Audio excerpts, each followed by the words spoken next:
Chapter 5 A Tiny Sanctuary by Jean Paul Sartre. Summary. The writer says that he began his life among books. ਇਹਦੇ 'ਚ writer ਕਹਿੰਦਾ ਕਿ ਉਹਦੀ life ਹੈ ਜਿਹੜੀ ਕਿਤਾਬਾਂ ਦੇ ਵਿੱਚ ਹੀ ਸ਼ੁਰੂ ਹੋਈ ਉਹਦੀ. He hopes to end it among books, ਅਤੇ ਉਹ ਉਮੀਦ ਕਰਦਾ ਕਿ ਐਂਡ ਵੀ ਇਹ ਬੁੱਕਸ ਦੇ ਵਿੱਚ ਹੀ ਹੋਏਗੀ. ਦੇਅਰ ਵਰ ਬੁੱਕਸ ਇਨ ਹਿਜ਼ ਗ੍ਰੈਂਡਫਾਦਰਸ ਸਟੱਡੀ. ਉਹਦੇ ਗ੍ਰੈਂਡਫਾਦਰ ਦੇ ਦਾਦਾ ਜੀ ਦੇ ਸਟੱਡੀ ਰੂਮ ਦੇ ਵਿੱਚ ਬੁੱਕਸ ਸੀਗੀਆਂ ਬਹੁਤ ਸਾਰੀਆਂ. ਦੇ ਵਰ ਡਸਟਡ ਵਨਸ ਅ ਈਅਰ. ਸਾਲ 'ਚ ਇੱਕ ਵਾਰੀ ਉਹਨਾਂ ਨੂੰ ਡਸਟ ਕੀਤਾ ਜਾਂਦਾ ਸੀ.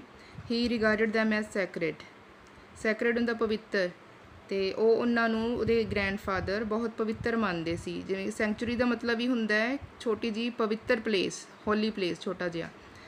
ਅਤੇ ਦੇ ਵਰ arranged upright or leaning on the library shelves and were well ਸਪੇਸਡ.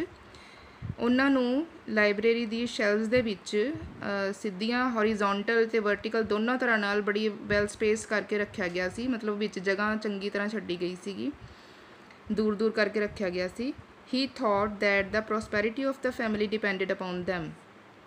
ਉਹਦੇ ਦਾਦਾ ਜੀ ਇਹ ਸੋਚਦੇ ਸੀ ਕਿ ਜਿਹੜੀ ਫੈਮਿਲੀ ਦੀ ਪ੍ਰੋਸਪੈਰਿਟੀ ਆ ਉਹ ਇਹਨਾਂ ਕਿਤਾਬਾਂ 'ਤੇ ਹੀ ਡਿਪੈਂਡ ਕਰਦੀ ਆ, ਬਰਕਤ ਇਹਨਾਂ ਕਿਤਾਬਾਂ ਦੇ ਨਾਲ ਹੀ ਆਉਂਦੀ ਆ.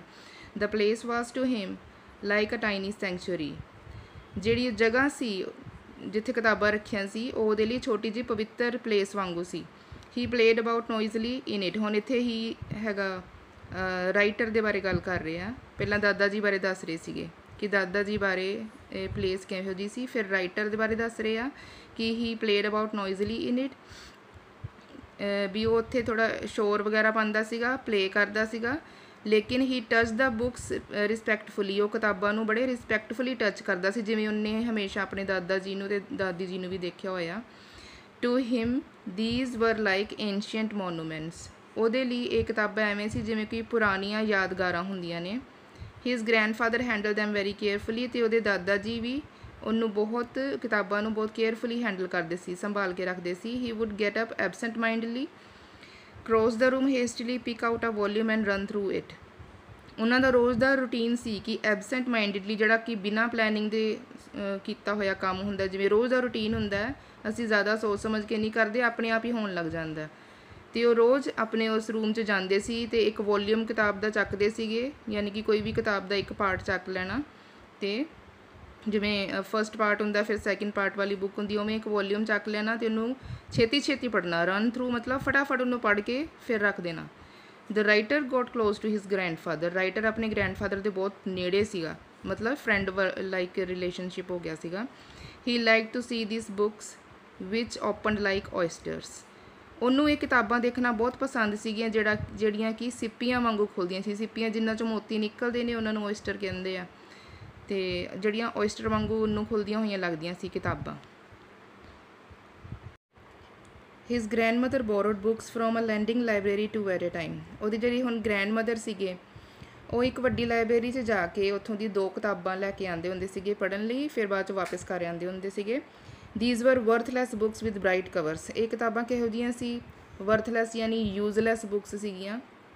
ਇੱਕ ਵਰਡ ਹੁੰਦਾ ਪ੍ਰਾਈਸਲੈਸ, ਅਨਮੋਲ. ਇੱਕ ਹੁੰਦਾ ਵਰਥਲੈਸ, ਮਤਲਬ ਜਿਹਦਾ ਕੋਈ ਯੂਜ਼ ਨਾ ਹੋਵੇ, useless.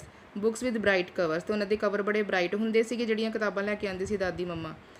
On Friday she went to return the old and borrow the new ones. ਅਤੇ ਫਿਰ ਫਰਾਈਡੇ ਨੂੰ ਜਾਂਦੀ ਸੀਗੀ ਉਹ ਵਾਲੀਆਂ ਕਿਤਾਬਾਂ ਵਾਪਸ ਕਰਕੇ ਨਵੀਆਂ ਹੋਰ ਲੈ ਕੇ ਆਉਣ ਲਈ. She covered these books very carefully. ਬੜੇ ਧਿਆਨ ਨਾਲ ਉਹ ਇਹਨਾਂ ਨੂੰ ਕਵਰ ਕਰਕੇ ਰੱਖਦੇ ਸੀ. She chose one, sat in her armchair by the window, put on her spectacles and began reading it with a smile on her lips 'ਤੇ ਉਹਨਾਂ ਦੇ ਇੱਕ ਸਮਾਈਲ ਆ ਜਾਂਦੀ ਸੀ ਜਦੋਂ ਕਿਤਾਬਾਂ ਨੂੰ ਪੜ੍ਹਦੇ ਸੀ, ਆਪਣੀ ਆਰਮ ਚੇਅਰ ਦੇ ਉੱਤੇ ਬੈਠ ਕੇ ਵਿੰਡੋ ਦੇ ਕੋਲ. The writer's mother became silent and ask him to keep quiet. ਕਿਉਂਕਿ ਰਾਈਟਰ ਸ਼ੋਰ ਮਚਾਉਂਦਾ ਹੁੰਦਾ ਸੀਗਾ ਉਸ ਰੂਮ ਦੇ ਵਿੱਚ, ਛੋਟਾ ਬੱਚਾ ਸੀਗਾ, ਛੋਟਾ ਹੁੰਦਾ, ਅਤੇ ਉਹਦੀ ਮਦਰ ਜਿਹੜੀ ਹੁੰਦੀ ਸੀ ਉਹ ਚੁੱਪ ਕਰਕੇ ਬੈਠੀ ਹੁੰਦੀ ਸੀ ਅਤੇ ਉਹਨੂੰ ਵੀ ਕਹਿੰਦੀ ਸੀ ਕਿ ਕੁਆਇਟ ਹੋ ਕੇ ਬੈਠ ਜਾ. Louise would often laugh, call her daughter and point at a line. Louise ਉਹਨਾਂ ਦੀ ਦਾਦੀ ਦਾ ਨਾਮ ਹੈ, ਅਤੇ ਉਹ ਅਕਸਰ ਹੱਸਦੀ ਹੁੰਦੀ ਸੀਗੀ. ਕੋਈ ਇੱਕ ਨੂੰ ਪੁਆਇੰਟ ਮਿਲ ਜਾਂਦਾ ਸੀ ਬੁੱਕ ਦੇ ਵਿੱਚੋਂ ਅਤੇ ਆਪਣੀ ਡਾਟਰ ਨੂੰ ਬੁਲਾ ਕੇ ਫਿਰ ਦੋਨੋਂ ਹੱਸਣ ਲੱਗ ਜਾਂਦੀਆਂ ਹੁੰਦੀਆਂ ਸੀਗੀਆਂ. Then the two would look at each other with each other conspiringly. Conspiracy ਹੁੰਦੀ ਆ ਸਾਜ਼ਿਸ਼ ਕਰਨਾ, ਅਤੇ ਕੌਂਸਪਾਇਰਿੰਗਲੀ ਜਿਵੇਂ ਇੱਕ ਦੂਸਰੇ ਨਾਲ ਹੀ ਸੀਕਰੇਟਲੀ ਕੋਈ ਗੱਲ ਕਰਦੇ ਹੁੰਦੇ ਆਪਾਂ ਉਦੋਂ ਬੋਲਦੇ ਹਾਂ conspiringly. The writer's grandfather considered these books as part of exclusively feminine cult. ਰਾਈਟਰ ਦਾ ਜਿਹੜਾ ਗ੍ਰੈਂਡਫਾਦਰ ਹੈ ਇਹਨਾਂ ਕਿਤਾਬਾਂ ਨੂੰ ਕਿਵੇਂ ਦੀਆਂ ਮੰਨਦਾ ਹੁੰਦਾ ਸੀ ਕਿ ਇਹ ਲੇਡੀਜ਼ ਦੇ ਮਤਲਬ ਦੀਆਂ ਕਿਤਾਬਾਂ ਨੇ। ਕਲਟ ਹੁੰਦਾ ਕਲਚਰ। ਫਿਰ ਨੈਕਸਟ ਪਾਰਟ 'ਚ ਬਣਾਉਂਦੀ ਹਾਂ ਨੈਕਸਟ ਵੀਡੀਓ 'ਚ। On Sunday he went to his grandmother's room and sat silently in front of her. Sunday ਨੂੰ ਦਾਦਾ ਜੀ ਜਿਹੜੇ ਸੀਗੇ ਲੇਖਕ ਦੀ ਗ੍ਰੈਂਡਮਦਰ ਦੇ ਰੂਮ ਦੇ ਵਿੱਚ ਚਲੇ ਜਾਂਦੇ ਸੀਗੇ ਅਤੇ ਉਹਦੇ ਅੱਗੇ ਜਾ ਕੇ ਬੈਠ ਜਾਂਦੇ ਸੀ, ਉਹਦੀ ਕਿਤਾਬ ਚੱਕ ਕੇ ਪੜ੍ਹਨ ਲੱਗ ਜਾਂਦੇ ਹੁੰਦੇ ਸੀ। ਇਹ ਲਾਈਨ ਲਿਖੀ ਨਹੀਂ ਇਹਦੇ ਵਿੱਚ, ਪਰ ਜਿਹੜੀ ਬੁੱਕ ਹੈ ਉਹਦੇ ਵਿੱਚ ਡਿਟੇਲ 'ਚ ਦੱਸਿਆ ਹੋਇਆ ਕਿ ਉਹਦੀ ਕਿਤਾਬ ਚੱਕ ਕੇ ਪੜ੍ਹਨ ਲੱਗ ਜਾਂਦੇ ਸੀ। ਫਿਰ ਸ਼ੀ ਵੁੱਡ ਸਨੈਚ ਹਰ ਬੁੱਕ ਅਵੇ ਫਰੋਮ ਹਿਮ। ਫਿਰ ਦਾਦੀ ਉਹਦੇ ਹੱਥ ਵਿੱਚੋਂ ਆਪਣੀ ਬੁੱਕ ਸਨੈਚ ਕਰ ਖਿੱਚ ਲੈਂਦੀ ਸੀਗੀ। ਸ਼ੀ ਵੁੱਡ ਕਰਾਈ ਆਊਟ ਐਂਗਰੀਲੀ, ਅਤੇ ਗੁੱਸੇ ਹੋ ਕੇ ਜ਼ੋਰ ਦੀ ਚੀਕ ਮਾਰ ਕੇ ਕਹਿੰਦੀ ਸੀ that he would lose her page, ਕਿ ਮੇਰਾ ਪੇਜ ਗੁੰਮ ਜਾਏਗਾ, ਤੁਸੀਂ ਮੇਰਾ ਪੇਜ ਗਵਾ ਦੋਗੇ। His finger would rap the book suddenly and he would say that he did not understand. ਫਿਰ ਉਹਦੇ ਦਾਦਾ ਜੀ ਜ਼ੋਰ ਦੀ ਆਪਣੀ ਫਿੰਗਰਸ ਬੁੱਕ ਦੇ ਉੱਤੇ ਮਾਰ ਕੇ ਬੋਲਦੇ ਮੈਨੂੰ ਤਾਂ ਇਹਦੇ 'ਚੋਂ ਕੁਝ ਸਮਝ ਨਹੀਂ ਆਉਂਦੀ, ਇੱਦਾਂ ਬੋਲ ਦਿੰਦੇ ਹੁੰਦੇ ਸੀਗੇ। The writer's grandmother told him to read between the lines. ਫਿਰ ਰਾਈਟਰ ਦੀ ਗ੍ਰੈਂਡਮਦਰ ਉਹਨਾਂ ਨੂੰ ਕਹਿੰਦੀ ਹੁੰਦੀ ਸੀਗੀ ਕਿ ਰੀਡ ਬਿਟਵੀਨ ਦ ਲਾਈਨਸ, ਧਿਆਨ ਨਾਲ ਲਾਈਨਾਂ ਨੂੰ ਪੜ੍ਹੋ ਅਤੇ ਉਹਨਾਂ ਦਾ ਅਰਥ ਆਪਣੇ ਆਪ ਸਮਝਣ ਦੀ ਕੋਸ਼ਿਸ਼ ਕਰੋ। ਰੀਡ ਬਿਟਵੀਨ ਦ ਲਾਈਨਸ ਮਤਲਬ ਹੁੰਦਾ ਜੋ ਡਾਇਰੈਕਟ ਮੀਨਿੰਗ ਨਹੀਂ ਲਿਖਿਆ ਹੁੰਦਾ ਲਾਈਨ ਦਾ, ਸਾਨੂੰ ਆਪਣੇ ਆਪ ਆਪਣੀ ਕਾਮਨ ਸੈਂਸ ਦੇ ਨਾਲ ਉਹਦਾ ਮਤਲਬ ਲੱਭਣਾ ਪੈਂਦਾ, ਆਪਣੇ ਆਪ ਸਮਝਣਾ ਪੈਂਦਾ। ਤਾਂ ਉਹ ਕਹਿੰਦੀ ਕਿ ਇਹਨੂੰ ਧਿਆਨ ਨਾਲ ਪੜ੍ਹੋਗੇ ਤਾਂ ਸਮਝ ਆਊਗੀ, ਕਿਉਂਕਿ ਉਹ ਰਨ ਥਰੂ ਦਾ ਲਾਈਨਸ ਆਪਾਂ ਪਹਿਲਾਂ ਪੜ੍ਹਿਆ ਸੀ ਨਾ, ਰਨ ਥਰੂ ਇਟ। ਦਾਦਾ ਜੀ ਜਾਂਦੇ ਸੀਗੇ ਫਟਾਫਟ ਮੋਟਾ ਮੋਟਾ ਜਿਹਾ ਪੜ੍ਹ ਕੇ ਕਿਤਾਬ ਬੰਦ ਕਰਕੇ ਰੱਖ ਦਿੰਦੇ ਸੀ।